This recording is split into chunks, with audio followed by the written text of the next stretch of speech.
I-marinate muna natin itong ating pork slices. Ito ay kalahating kilo. Maglagay tayo ng lemon pepper seasoning. Or kung wala nito, pwede rin namang paminta.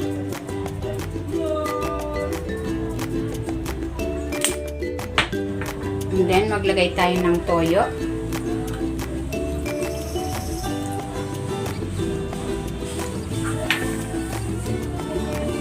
Kalamansi.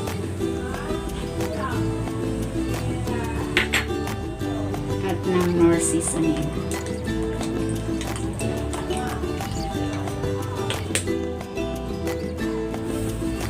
And then, haluin natin para makumbine ng maigi yung ating mga ingredients. While waiting, kung hindi ka pa nakapag-subscribe sa aking channel, please subscribe at i-click mo na rin ang notification bell para lagi kang updated sa aking latest recipe.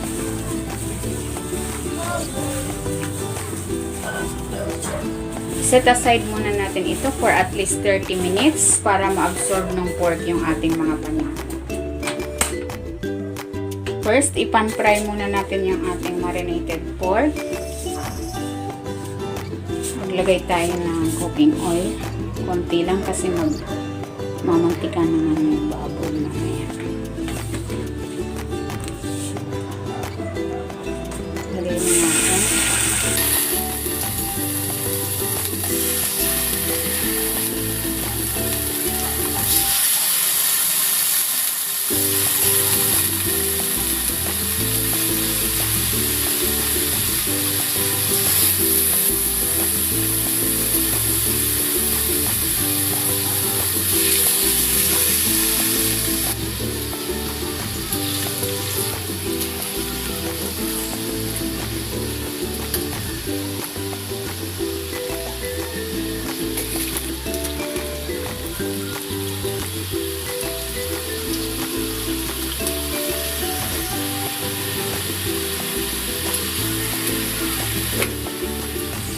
Balik rin natin.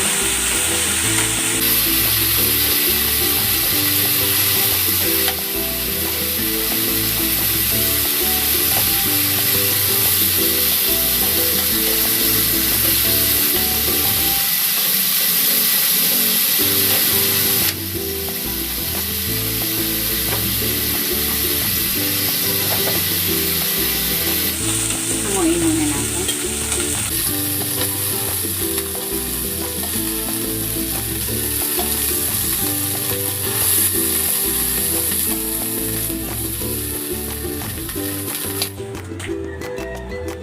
Maglagay tayo ng mantika.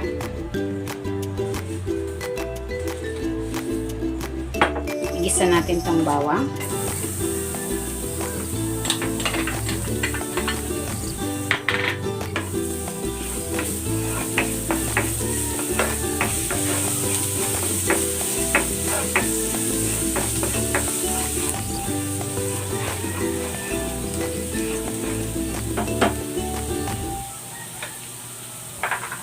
Then, isunod na natin tong sibuyas.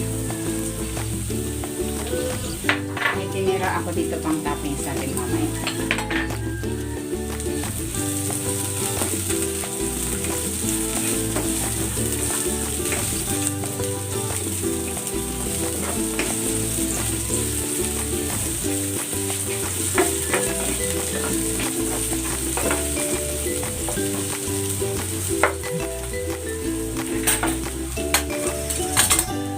Ibalik na natin yung ating pork.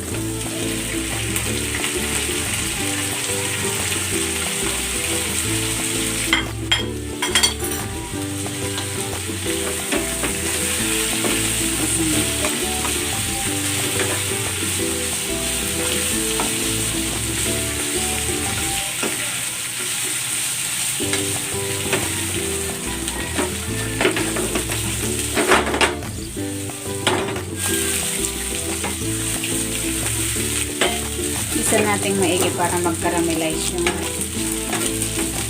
ating pork. Okay na yan. Ilagay na natin yung ating tinabing marinade.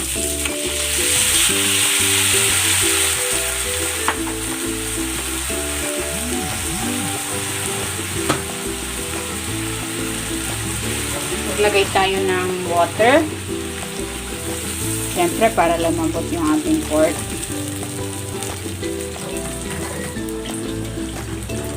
Dagan pa natin.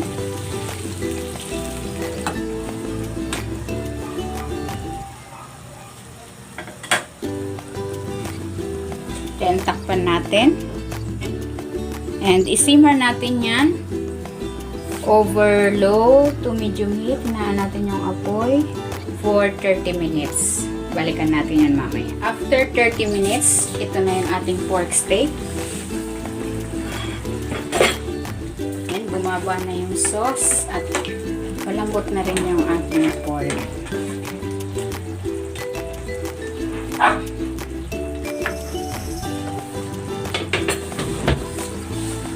Tikman natin kung okay na.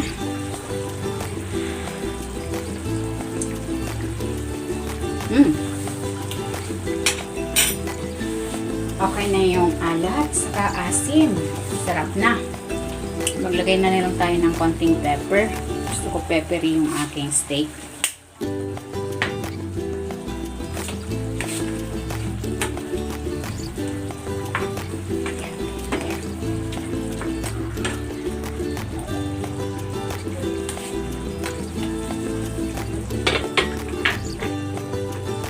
Para malapot yung ating sauce, maglalagay tayo ng konting slurry. Ayan. Ayan.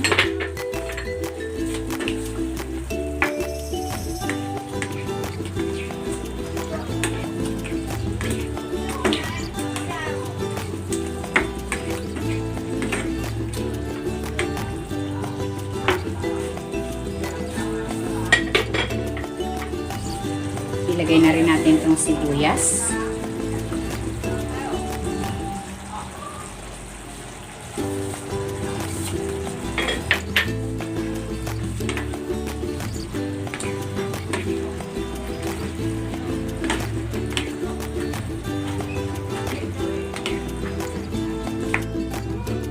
Pwede na natin itong hanguin at ilipat na sa ating serving plate. Gusto ko yung may sauce yung aking pork steak.